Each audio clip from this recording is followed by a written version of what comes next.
যদি 35th birthday cross করে থাকেন, এই ভিডিওটা আপনার জন্য। আজকে 35 এর পরে ইস্ট্রোজেন লেভেল কিন্তু আস্তে আস্তে ডিপ হওয়া শুরু হয়। এটার জন্য আপনার ব্লাড লস ইন্টিমেট এরিয়াতে ধীরে ধীরে কমবে, কোলাজেন ডেপ্লিশন হবে এবং ফিউচারে এই প্রসেসটা যত কন্টিনিউ হবে আপনার ইন্টিমেট এরিয়ার প্রবলেমস কিন্তু শুরু হবে। ধরুন recurrent infection, recurrent excessive dryness, painful intercourse, excessive white discharge, তো অনেক রকম সমস্যার কিন্তু সম্মুখীন হতে পারে।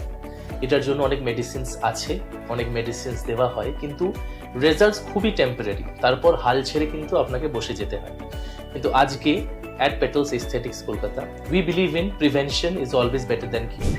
আজকে বায়ো রিজেনারেশন থেরাপি যদি আপনি স্টার্ট করেন like a PRP or a PRP lysate, তাহলে আমরা ইন্টিমেট রেজুভিনেশনের দ্বারা আপনার এই সমস্যাগুলোকে অনেকটা ভাবে হল্ট করতে পারি এবং you can maintain your youth throughout a long period of time. Further জানার জন্য বা ডিটেলসে জানার জন্য একবার এসে কনসাল্ট করতে পারেন। Thank you so much.